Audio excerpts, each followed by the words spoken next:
This is the plane which is carrying the 3 detainees, and it has finally arrived at the joint base Andrews. And anytime now we can expect the 3 detainees to step out and be greeted by US President Donald Trump, who is accompanied by the First Lady of US, Melania. And this is, of course, a goodwill gesture before the Trump-Kim meet. As we all know, this meeting is also accompanied by US Vice President Mike Pence, who arrived before the US President. And it is this plane that is carrying the 3 detainees who were detained in North Korea and have now finally been freed as a goodwill gesture by North Korea. Let's bring you the details of the freed detainees. Kim Hak-song, who was held on suspicion of hostile acts in May 2017. Tony Kim, also known as Kim Sang-duk, worked at PUST, which is the Pyongyang University of Science and Technology. He was detained in April 2017 on espionage charges. Kim Dong-chul, a pastor in his early 60s, was detained in 2015 on spying charges and was then sentenced to 10 years of hard labor. These are the 3 freed detainees who are being brought back along with US Secretary of State Mike Pompeo in this flight that you can see, which is, these are visuals which are being streamed live from Joint Base Andrews outside Washington.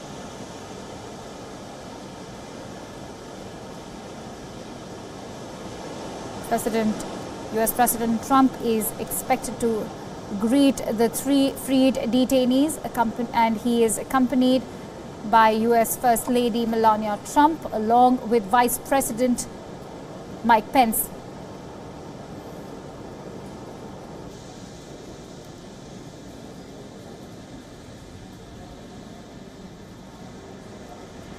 As we all know, US Secretary of State Mike Pompeo met North Korea's Kim Jong-un for a second time this year to decide details of the summit, the location and time, which, according to President Donald Trump's tweet, has already been decided and will be announced soon.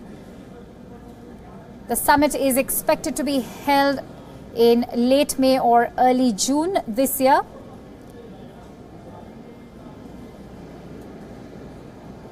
The possible locations for a summit which were being considered were the DMZ in North Korea, but that too has been declined by US President Donald Trump, and even Singapore was one of the locations for the summit which was being considered. However, a finalized location, date and time will soon be announced in a few days' time.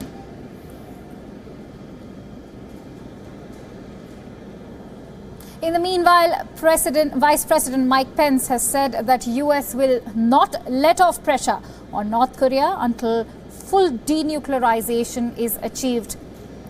He has also lauded the efforts of US Secretary of State Mike Pompeo for his successful visit to North Korea.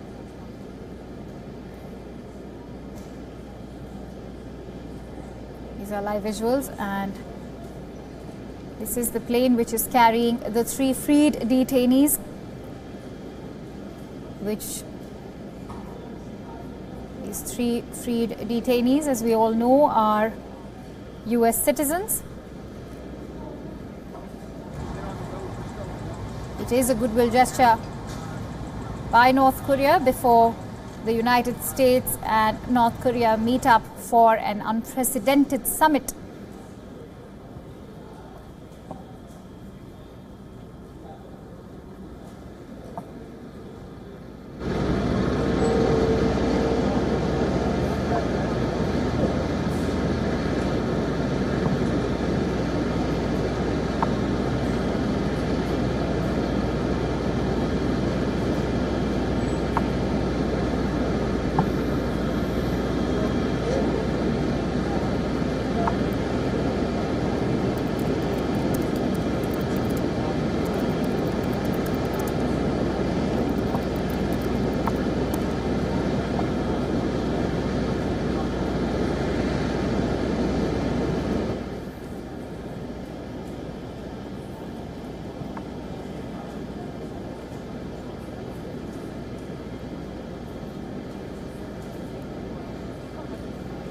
And as you can see, these are live visuals coming in from the Andrews base outside Washington. This is the plane that is carrying the 3 freed detainees. And to bring us more details, I'm joined in by our international correspondent, Mr. Ramesh Ramachandran. Ramesh, this is indeed an indication of improving relations between the United States and North Korea. Take us through what can we expect now that Mike Pompeo is finally returning from North Korea with the summit date and time being already decided. Indeed, Akanksha, this is Mike Pompeo's second visit to Pyongyang in recent weeks, and this time he's returned to the U.S. with 3 American nationals who were held as hostages by the North Korean government for many years now. In fact, 2 of them were teaching at the Pyongyang University in the capital for some time now before they were captured. So it is a historic moment, no doubt, for the American government and people getting their 3 nationals back home safely. Remember, this comes close on the heels of another similar return of another American national, Otto Warmbier, who was not fortunate enough to return home safe and sound. His body, in fact, he died upon his return to U.S. Not so long ago. So this is a welcome trend, and it sets the stage for the Trump-Kim meeting in a few weeks' time, probably in Singapore. Right. Also, we are getting in live visuals of President Donald Trump accompanied by U.S. First Lady Melania, and the plane has arrived carrying the 3 freed detainees. Also, Ramesh, to come back to the summit, we hear there are reports that, and also President Donald Trump already confirmed in his tweet that a date and time of the summit have already been decided. What could be the possible locations that are being explored? Because just a few days ago, President Donald Trump declined the DMZ, which could have been a possible location. Well, yesterday in Washington, Akanksha, the officials of the Trump administration had indicated to a section of the American media that the demilitarized zone is out of reckoning for a possible meeting between Trump and Kim. That leaves us with the possibility, now probability, of Singapore emerging as the likely venue of the Trump-Kim meeting. The date is not revealed, neither location has been officially confirmed, but sources suggest that Singapore could be the venue of the Trump-Kim talks, and this meeting could take place in the middle of next month, probably on the 14th or 15th of June, soon after the G7 meeting concludes, which includes the U.S. and other countries. So we're looking at mid-June meeting between Trump and Kim, probably in Singapore. Right. Ramesh, should we view the release of the U.S. detainees, now that they are freed detainees actually, as the latest sign of improving relations between 2 long-time adversaries, the U.S. and North Korea? What we're seeing happen before our eyes, Akanksha, is a détente, a rapprochement of sorts between North Korea and the U.S. Remember, the U.S. and North Korea do not have diplomatic ties. They do not have the diplomatic missions in each other's capital. So this is the first tentative steps which America and North Korea are taking towards normalizing their relationship. That said, it's still a long way off from the relationship to actually blossom, because there are many contentious issues which are engaging the attention of Donald Trump and Kim Jong-un as we speak. Ramesh, I'm also joined in by Michael Kovrig, Senior Advisor for Northeast Asia. Let's quickly go across to him. Michael, we are just viewing a part of history happening for the first time. We see North Korea has released 3 American detainees. Isn't this an indication of improving relations between the United States and North Korea? And can we finally expect a successful summit? So thank you. Yes, from the perspective of the International Crisis Group or the work, we're looking particularly at the preparations for the summit and taking any kind of sign and signal of willingness on both sides, from the United States and from North Korea, to negotiate sincerely and with a really strategic perspective on reaching the long-term goal of denuclearization. Now, this particular move of releasing the hostages, obviously this is a wonderful positive step from the perspective of people who were imprisoned in North Korea and for their families. So this is a welcome gesture on the part of Kim Jong-un and his government in Pyongyang. That's very positive. But let's be clear that it doesn't have any strategic impact on the crux of the problem, which is North Korea's nuclear and missile programs and the threat they pose to international peace and security and to stability in the region.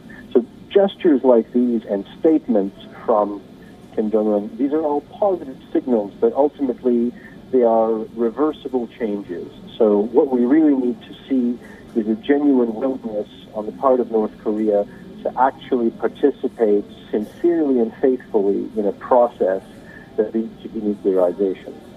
Right. Michael, you said that these are positive indications. What can we expect from North Korea now?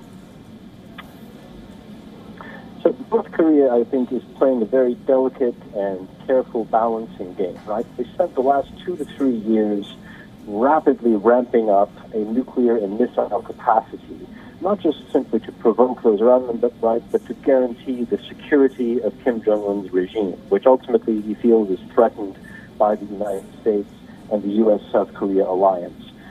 So our assessment is that when Kim saw the really clear and present danger from the United States, combined with the pressure of sanctions, combined with the fact that he had now finally got his nuclear program and his missile program to a level that was not by any means perfect in terms of deterrence, but was significant progress.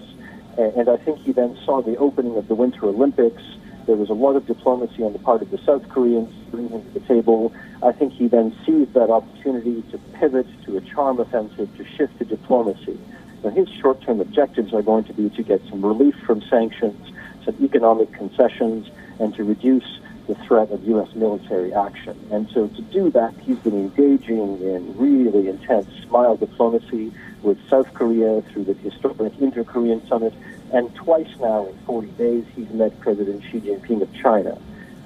I think what he's trying to do is get both South Korea and China on side, because neither of them want war, neither of them want chaos on the peninsula. They both want peace, and he's hoping they may be willing to make some concessions, not just on economic benefits for North Korea, but also in terms of the pacing and sequencing and timing of any denuclearization.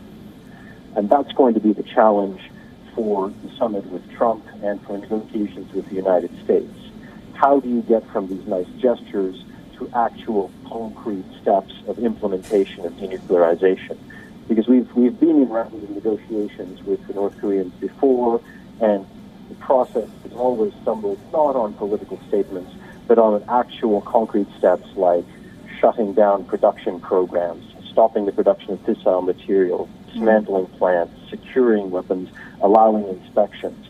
Is Kim going to be willing to do that? And is he going to make those kinds of concrete agreements when he meets with Donald Trump? Or are we just going to see a broad political statement that then may not get implemented? All right. That's the risk.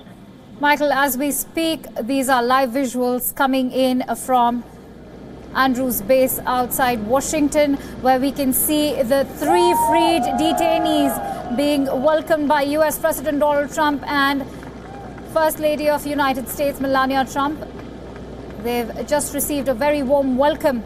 The 3 freed U.S. citizens have finally returned from North Korea, accompanied by Secretary of State Mike Pompeo. And these are live visuals coming in from Andrews Base outside Washington. This is a middle of the night arrival ceremony where the 3 freed detainees have been warmly welcomed, and as established by U.S. President Donald Trump, the 3 freed detainees are in good health. And these are live visuals coming in from Andrews Base as the 3 freed hostages are now stepping out of the plane that ferried them from North Korea. And these are live visuals coming in. As we can see, Vice President Mike Pence has also extended his greetings and welcome to the 3 freed U.S. citizens. This is indeed a historic moment for the United States as the 3 freed citizens have finally returned to America. So we can see the 3 of them who look to be in good health and seemingly elated to be back, accompanied by US President Donald Trump. The cheer on their faces and the glee, of course, is hard to miss. It is a middle of the night arrival ceremony, and apart from the US President and United States First Lady Melania Trump, they are also welcomed by US Vice President Mike Pence. Let's listen in to what Donald Trump has to say. Incredible people. They are really incredible people. And the fact that we were able to get them out so soon and stuff really attributed to a lot of things, including a certain process that's taking place right now. And that process is very important. So we will see what happens.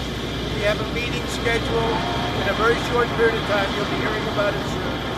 We have the location set, and we will see if we can do something that people did not think was going to happen for many years, and a lot of bad things could have happened in between. So I just want to say this is a special night for these 3 really great people, and congratulations on being in this country.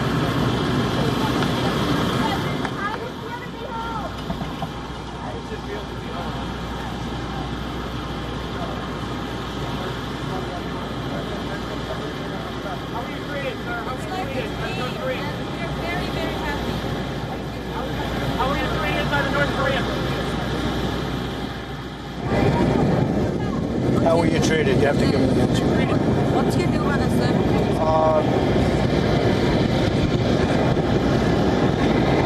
여러 가지 대우를 받은 것은 있습니다만은 첫째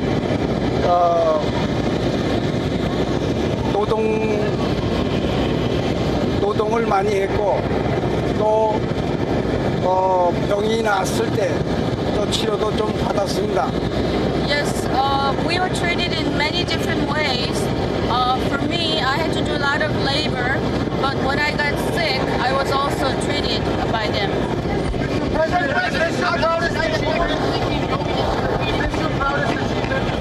My proudest achievement will be, this is a part of it, but will be when we denuclearize that entire peninsula. This is what people have been waiting for a long time. Nobody thought we could be on this track in terms of speed. So I'm very honored to have helped the 3 folks. They're great people. You know, I got to speak to them on the plane. These are great people. They've been through a lot, but it's a great honor. But the true honor is going to be if we have a victory in getting rid of nuclear weapons.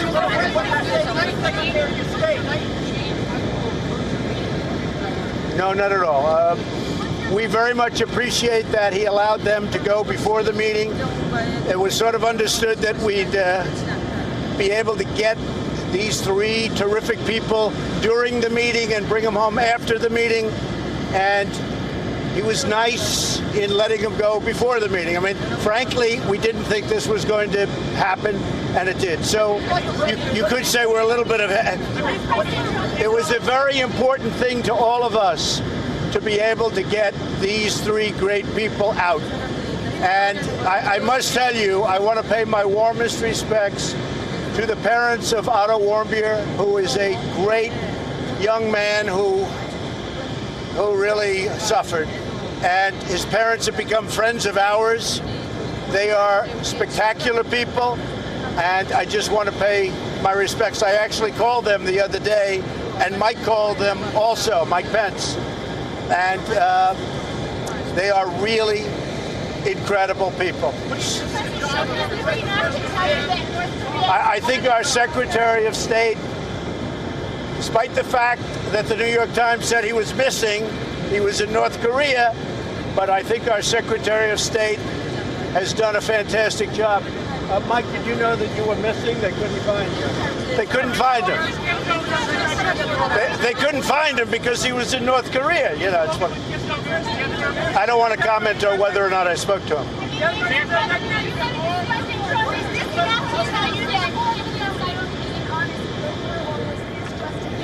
Well, we're starting off on a new footing. This is a wonderful thing that he released the folks early. That was a big thing, very important to me. And I really think we have a very good chance of doing something very meaningful. And if anybody would have said that 5 years ago, 10 years ago, even a year ago, you would have said that's not possible. So I will say this, a lot of very good things have happened. Say it. I really think he wants to do something. I think he did this because I really think he wants to do something and bring that country into the real world. I really believe that, John, and I think that we're going to have a success. I think this will be a very big success. It's never been taken this far. There's never been a relationship like this, and we're starting from here. But I really think a lot of progress has been made, and we'll see what happens. We're talking about a few weeks. I guess many of you will be with us, but some great things can happen, and that's what we hope. So I want to thank you all. It's very early in the morning. I think you probably broke the all-time in history television rating for 3 o'clock in the morning, that I would say. But I want to just congratulate. These are 3 great people, and congratulations.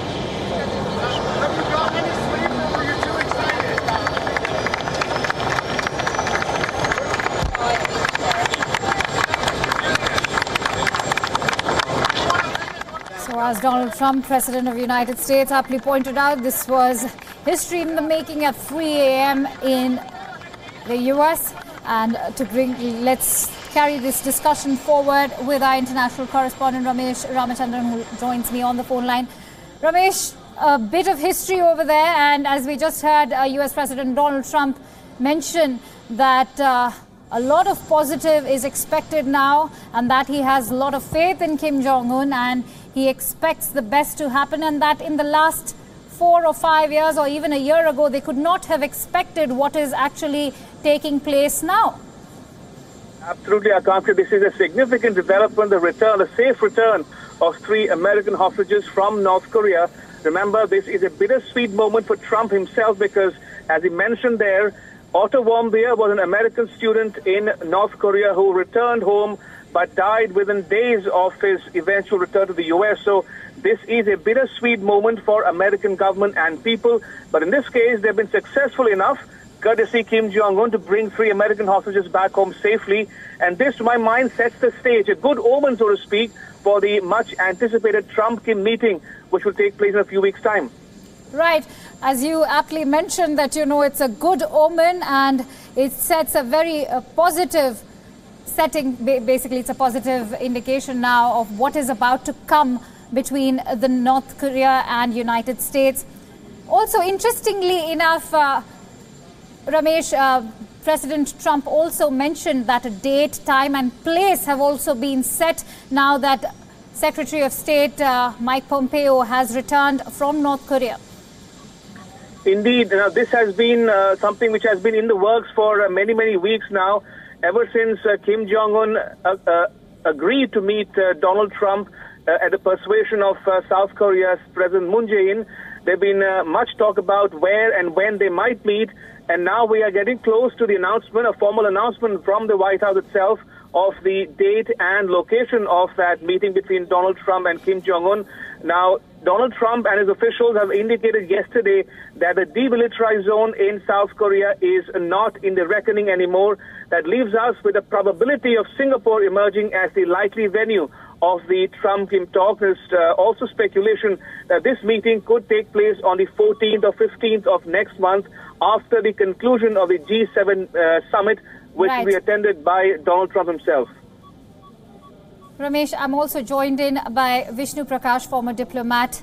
Let's quickly go across to Mr. Prakash. Mr. Prakash, indeed, a very, very significant move by North Korea now that it has released 3 hostages who we saw have successfully arrived in the United States and just received a very warm welcome from the United States President Donald Trump. How do you view this change? Well, I'll not characterize it in this fashion, but yes, certainly Kim Jong-un wants to create the right atmospherics, and therefore he has released the 3 people of Korean origin who are Americans, and they have been released. These are minor concessions, but Kim Jong-un needs to make. He knows he's playing on to Trump's vanity. He knows that Trump is seeking successes, and Trump is quite capable of blowing even the smallest thing into a big success, depending on how he's looking at it. So these are ephemeral victories which he will give to Trump. There'll be more such small concessions. And if Trump and company are willing to buy those and talk about a change of mood, change of atmosphere, change of attitude, and credit his own bellicosity and his own diplomacy, I mean, so be it. But the big issue is not, the big issue is denuclearization. There are 2 major issues which are 2 big elephants in the room. One is the kind of security guarantees that can satisfy North Korea, and secondly, what kind of denuclearization, because all the protagonists are on different wavelengths when it comes to denuclearization. It means different things to different people, and it needs to square the circle, and that is where the challenge lies. The other things are minor things, and they are basically being done to create the right atmospherics. Right. You aptly mentioned that, they are being done to create the right atmosphere. Also, Vice President Mike Pence had earlier stated that the U.S. will not let off pressure on North Korea until full denuclearization is achieved. Sir, do you think that this could also be North Korea's gesture to soften the United States' stance? Look, when there are international negotiations, the sides start with the maximalist positions. These are maximalist public positions, and then these are stated publicly, and then there is quiet diplomacy or quiet negotiations behind the scene. As far as I feel, or my assessment is that complete denuclearization, or what the CVID, complete verifiable and irreversible denuclearization, is out of the question, because it's a question of Kim Jong-un's survival, his regime survival. He knows, and also let's remember that in history, no nuclear weapon state, and North Korea is a de facto nuclear weapon state, has ever given up its WMD program. And least of all North Korea, because it's a question of regime survival. They know what has happened to Gaddafi, they know what happened to Saddam Hussein, and they are not going to, and they have seen what has happened to the Iran deal. They see the transactional disposition and the unpredictable American unpredictability of the Americans. Right. So there is no way that they could, for example, agree on a timeline. They will agree on dismantling the nuclear testing site. They could put some caps. They could agree on a freeze. They could agree on an IAEA inspection. All those things are quite possible. But the complete denuclearization is a kiss of death for North Korea, or not North Korea, but the Kim clan. And I don't see that happening under any circumstances. They are not suicidal to let that happen. All right. So you are saying that a complete denuclearization is probably not a possibility or an option for North Korea. Also, sir, I would like to ask you, we just saw US make an exit from the Iran nuclear deal and is going to slap Iran with harsher sanctions now. Do you think that's been a sort of a pressure tactic coming from the United States, and it's acted like a pressure tactic for the North Korea? No, Mr. Trump could think as much that, this is a signal to North Korea, but then if that is a signal and this is what he is doing, then it's a very dangerous signal, very costly signal, I think it's a very, very big mistake, because Iran is as close. In fact, North Korea is a de facto nuclear state. Iran is quite close, maybe weeks, maybe months away from turning nuclear. And Iran is no North Korea. And to squander hard-earned or very difficult negotiations had resulted in the JCPOA, and to let that slip through and to undo it, I think is a historical mistake that USA is committing, because as it is, there is a question mark over the U.S. predictability, the U.S. commitments, and transactional disposition. But after that, it will become very difficult for any country to trust the USA. What happens to the assurances given to South Korea? What happens to the assurances given to Japan? Or for any matter, because now what will happen is that it will open the doors for successive U.S. presidents to undo what his predecessors have done. And when there is an agreement, it's an agreement amongst nations, not amongst individuals, and the agreements have to endure, and especially when there is an important agreement like the Iran deal.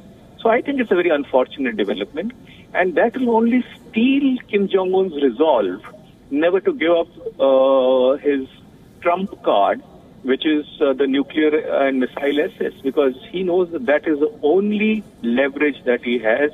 He believes that he has now a deterrence against a possible American attack.